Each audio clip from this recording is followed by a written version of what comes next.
Hello जी, छोटों को प्यार, बड़ों को प्रणाम और मेरे भाई बहन को मेरा नमस्कार। तो मैंने यहाँ पर कुछ बचे हुए चावल लिए हैं। इन चावल को मैं मिक्सर जार में डालकर पीसूँगी। तो 2 कटोरी चावल ले रही हूँ।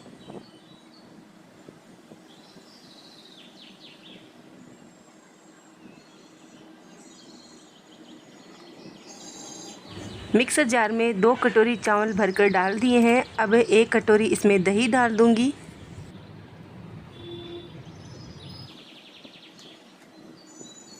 अब इसमें आधा कटोरी मैं बेसन डाल रही हूँ, साथ ही में आधा कटोरी पानी भी डाल दूँगी।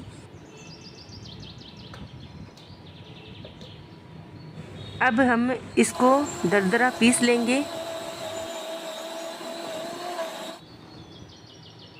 चावल को हमने अच्छे से दरदरा पीस लिया है, इस तरह से गाढ़ा होना चाहिए। और अब हम इसको एक बर्तन में निकाल लेते हैं।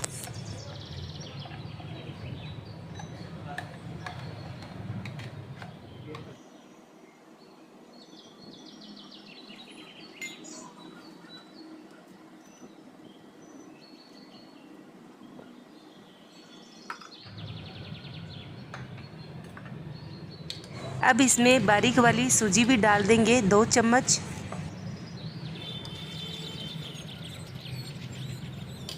थोड़ा सा पानी और डाल देंगे मिक्सर जार को खंगोल कर।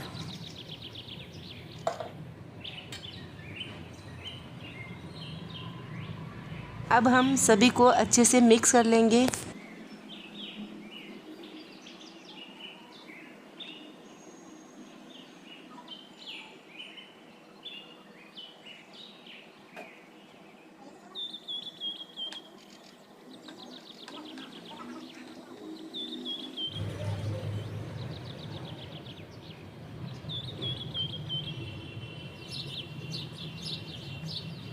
सभी चीज़ों को अच्छे से मिक्स कर लेने के बाद में हम साइड में रख देते हैं इसको। यहाँ पर मैं ले रही हूँ अदरक के 1 इंच जितना टुकड़ा।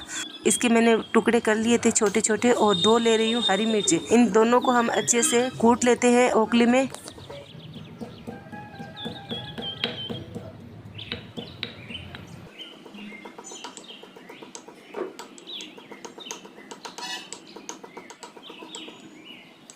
अदरक और हरी मिर्च को मैंने अच्छे से कूट लिया है। अब इसको हम इस बैटर में डाल देंगे।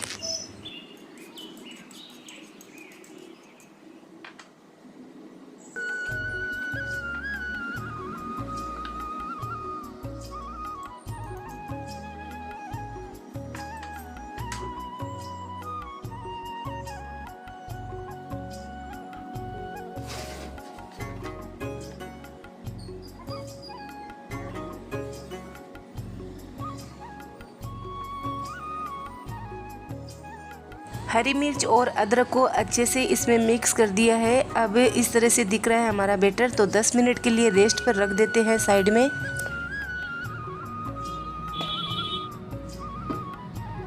अब यहाँ पर मैं जला दूंगी गैस से, चढ़ा दूंगी कढ़ाई और इसमें डाल दिया मैंने पानी गर्म होने के लिए। तब तक हमारा पानी गर्म हो रहा है, उबाल आ रहा है, तब तक हम इन दोनों प्लेटों पर अच्छे से तेल लगा लेंगे मूंगफली का।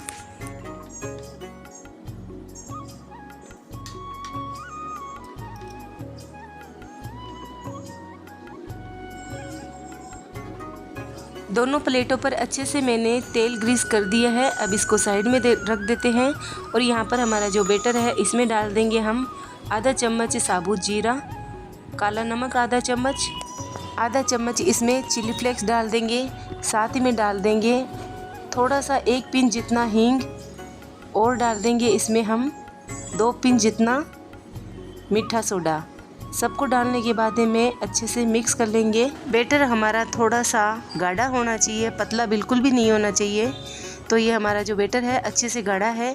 और इसको हम इस तरह से घुमाएंगे तो और भी अच्छे से फर्मेंट हो जाएगा। तो चलिए, अब हमारा इधर कढ़ाई में जो पानी है वो भी गर्म हो चुका है। और हम इन दोनों प्लेटों में इसको डाल देते हैं।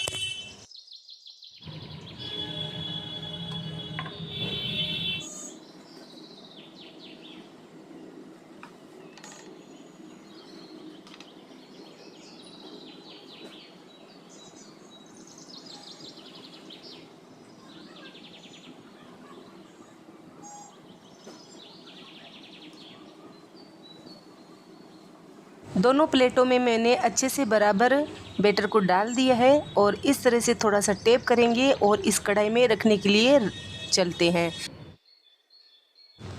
कढ़ाई में बहुत ही अच्छा उबाल आया है पानी में और मैंने इसमें एक नींबू काट कर डाला था, जो मेरे पास सूखा पड़ा था नींबू वही डाला है। और इन प्लेटों को हम इस तरह से धीरे से रख देंगे केयरफुली से। अब साथ ही में हम इसमें डाल देंगे थोड़ा सा लाल मिर्च पाउडर। आपके पास धनिया पाउडर, जीरा पाउडर या फिर लाल मिर्च पाउडर कोई भी इच्छा हो आप इसमें डाल सकते हो। दूसरी वाली प्लेट भी इसी तरह से हम रख देंगे इसमें। इस पर भी लाल मिर्च पाउडर थोड़ा सा ऊपर डाल देंगे। अब इसके ऊपर हम ढक्कन लगा कर रख देते हैं 10 से 12 मिनट के लिए तेज़ आंच पर।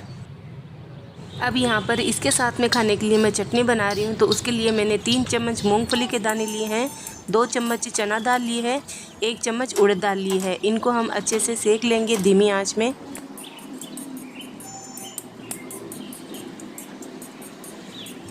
तीनों चीज़ों को अच्छे से भून लिया है और जब ये ठंडा हो जाए तब मैंने इसको मिक्सर जार में डाल दिया है। इसी के साथ में मैं डाल दूंगी मीठे नीम की पत्तियाँ यानी कि कड़ी पत्ते, साथ में डाल दूंगी 1 हरी मिर्च और डाल देंगे इसमें 3 चम्मच डेसिकेटेड नारियल। टेस्ट के अनुसार नमक डाल देंगे और नमक डालने के बाद में हम इसमें पानी डालकर इसको अच्छे से पीस लेंगे। अगर इसके साथ में आपको लहसुन पसंद है तो 2-3 कलियां लहसुन की भी डालकर पीस सकते हो। ये चटनी मैंने बिना लहसुन की बनाई है और इसमें मैं तड़का भी नहीं लगाऊंगी। हमें ये चटनी सिंपल अच्छी लगती है बहुत ही ज़्यादा। तो अब इसको मैंने इस कटोरी में डालकर साइड में रख दूँगी। और यहाँ पर हमारे जो बैंगन है, इस बैंगन के ऊपर के कांटे हैं वो साफ़ कर लूँगी क्योंकि अभी टाइम है उसको बनने में। पिछली बार मैंने एक प्याज की वीडियो बनाई थी जो चना दाल और प्याज के साथ में बनाई थी, उसके साथ में ये मैंने छोटे वाले बैंगन भी रखे थे।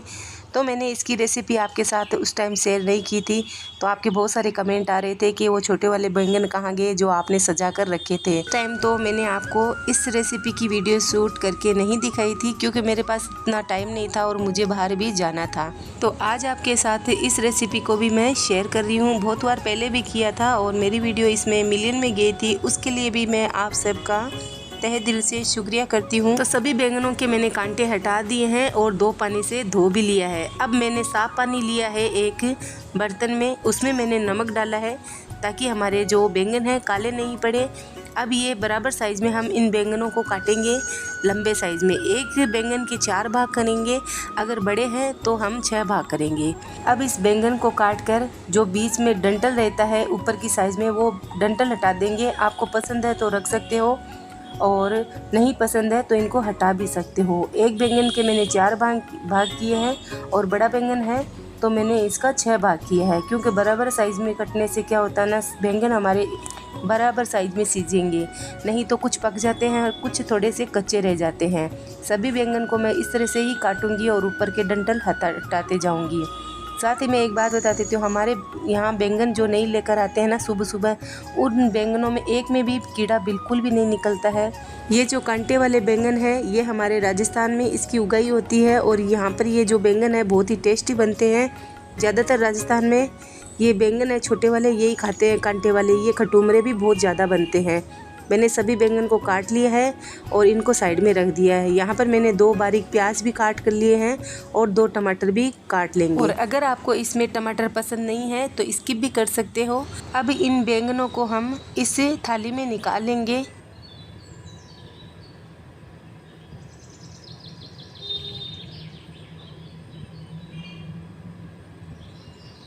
सभी बैंगनों को मैंने इस थाली में निकाल दिया है और अब यहाँ पर 10 से 15 लहसुन की कलियाँ ले रही हूँ। ओखले में इसको अच्छे से हम कूट लेंगे।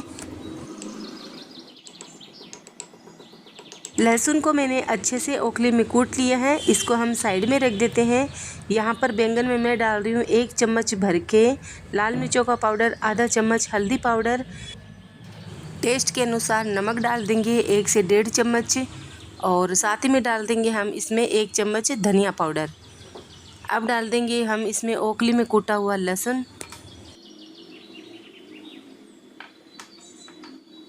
थोड़ा सा इसमें 2-3 चम्मच छोटी वाली मूंगफली का तेल डाल देंगे, आधा चम्मच जीरे का पाउडर और अब हम इन सबको अच्छे से मिक्स कर लेंगे। इन बैंगनों पर हम सभी मसालों को अच्छे से लगा देंगे।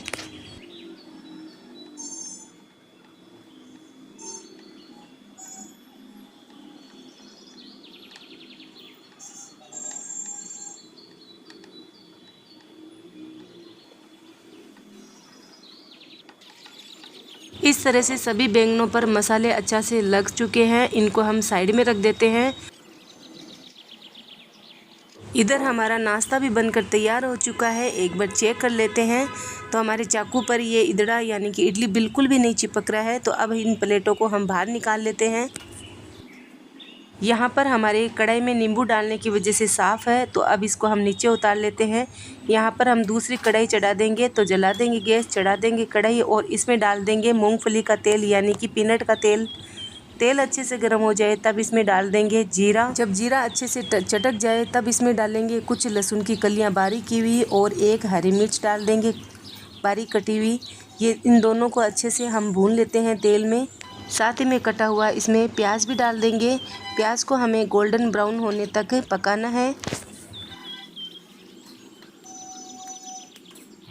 प्याज हमारे अच्छे से भून चुके हैं, लाइट ब्राउन हो चुके हैं। तो इसमें मैंने एक दालचीनी का टुकड़ा डाला है, 2 से 3 सूखी लाल मिर्च डाली है ताकि इनका अच्छा सा फ्लेवर आए। पहले डालते तो ये जल जाते। अब हम इन बैंगन को भी डाल देंगे जो हमने मसाले लगाए थे इनके ऊपर।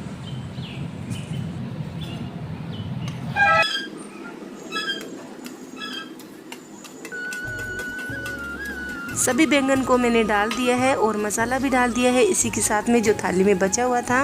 अब इनको हम तेज़ आंच में 3 से 4 मिनट इसी तरह से चलाते हुए पकाएंगे और इनका जो मसाला है वो भी भूनेंगे। इन बैंगनों को जितना आप अच्छे से भूनोगे उतना ही इन बैंगनों का अच्छा कलर आएगा और खाने में भी बहुत ज़्यादा अच्छे और खटूमरे बनेंगे।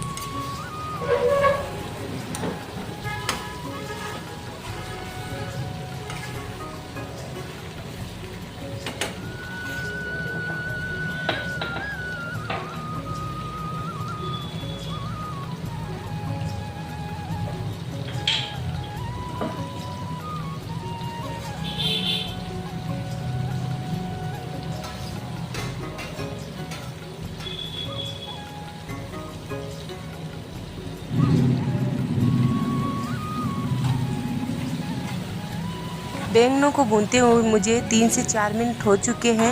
अब इसमें मैं डाल दूंगी टमाटर।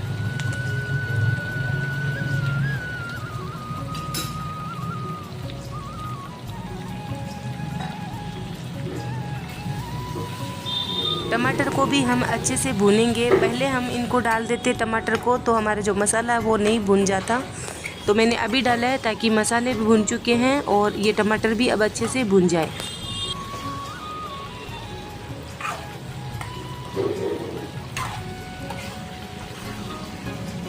सभी चीज़ों को मैंने तेज़ आंच में अच्छे से भून लिया है। अब ओखली का हुआ खंकोला पानी मैंने थाली में डाला है और ये मसालों के साथ में पूरा पानी मैंने इसे बैंगनों में डाल दिया है। जब इन ओखली और थाली का खंकोला हुआ हम पानी इन बैंगनों में डालते हैं ना तो इनका स्वाद बहुत ही ज़्यादा अच्छा आता है, इसलिए मैं हमेशा ही डालती हूँ।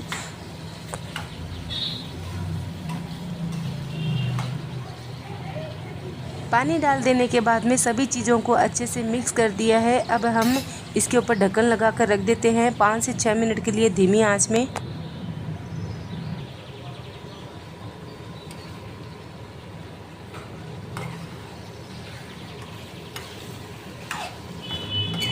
पाँच से 6 मिनट हो चुके हैं। हमारे जो बैंगन हैं अच्छे से पके नहीं हैं, मतलब कि 80% तक ही पके हैं। तो अब इसके ऊपर हम ढक्कन लगा देते हैं और 3 से 4 मिनट के लिए और पकाएंगे धीमी आंच पर।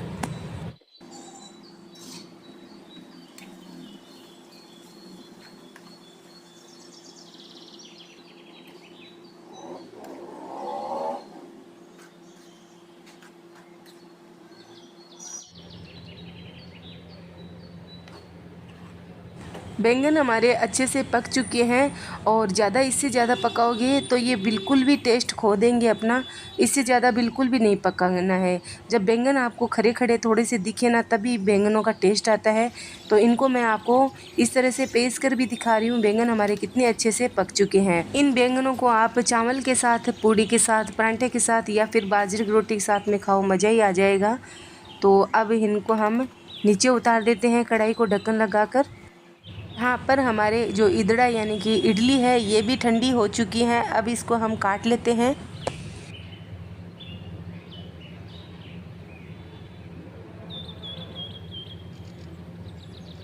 इसको इसको जब आप काटोगे ना इतनी आसानी से कटेगी ना और बहुत ही अच्छे से कटेगी। जितना आप साइज़ बड़ा रखना चाहते हो, जिस टाइप से आप काटना चाहते हो ना, कट जाएगी। अब आपको मैं आपके सामने निकाल कर दिखा रही हूँ। हमारी जो प्लेट है बिल्कुल साफ़ दिख रही है, नीचे से बिल्कुल भी नहीं चिपकी है और इनके पीस जो है बहुत ही अच्छे से निकल रहे हैं। जितने अच्छे से निकल रहे हैं उतने ही खाने में ये टेस्टी बने थे। तो सभी को मैं इसी तरह से निकालूंगी। दूसरी वाली प्लेट को भी मैंने इसी तरह से निकाल लिया था। आप देख सकते हो कितने सॉफ्ट और कितने स्पंजी बने हैं। चलिए इसके ऊपर भी हम तड़का लगा देते हैं। यहाँ पर तेल गरम हो चुका है तो इसमें डाल रही हूँ मैं राई। राई हमारी जब अच्छे से चटक जाए तब इसमें डालेंगे हम 1 चम्मच भर के तिल। राई और तिल अच्छे से चटक जाए तब इसमें डालेंगे हम सांभर मसाला आधा चम्मच। मुझे इसमें सांभर मसाला का टेस्ट बहुत अच्छा लगता है। आप कोई सा भी मसाला डालकर बना सकते हो। अब मैंने इन इडली को भी डाल दिया है और इनको हम अच्छे से 2 मिनट के लिए सभी में मिक्स कर लेंगे। मसाला अच्छे से मिक्स कर लेंगे। तिल और राई जो है सभी एक एक पीस पर अच्छे से लग जाए तब तक हम इनको चलाएंगे।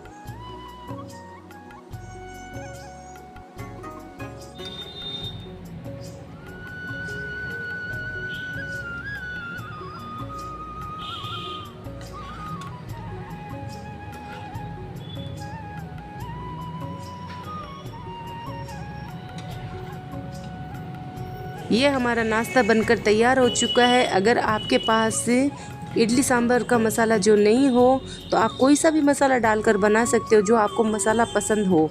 तो एक एक पीस पर आपको तिल और राई की कोटिंग बहुत ही अच्छी लगेगी। खाने में बहुत ही टेस्टी लगते हैं जब हम उस चटनी के साथ में खाएंगे। तो चलिए हम प्लेट में डाल देते हैं।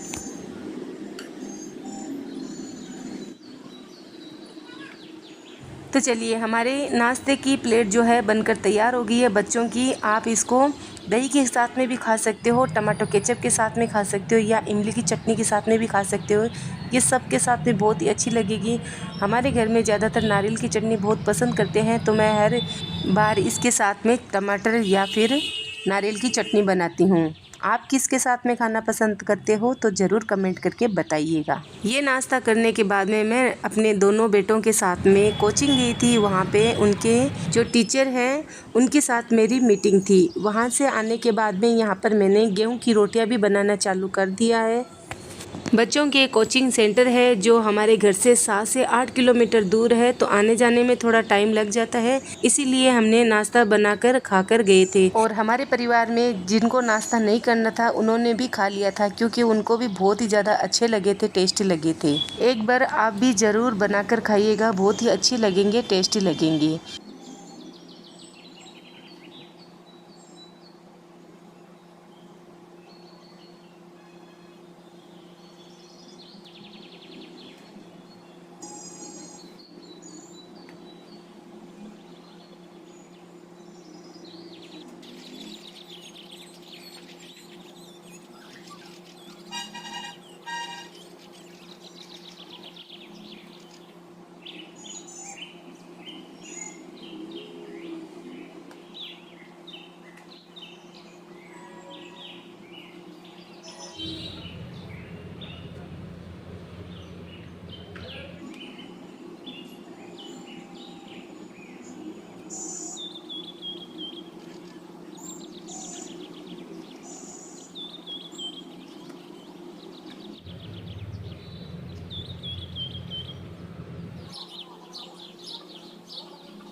इस तरह से मैंने सभी गेहूं की रोटियां बनाकर तैयार कर ली है और यहाँ पर मैंने थाली भी परोस दी है।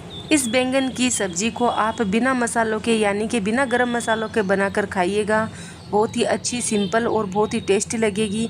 एक बार आपने इस तरह से सब्ज़ी बना लेना तो सच बता रही हूँ, आप दोबारा इस तरह से नहीं, हर बार इसी तरह से बनाओगे। तो अगर आपको मेरा खाना बनाने का तरीका और खाना दोनों ही पसंद आए तो आप ही अपनी फैमिली के लिए इस तरह का खाना बनाइए, खुद खाइए, उनको खिलाइए और इन्जॉय कीजिए। मिलते हैं अगले वीडियो में।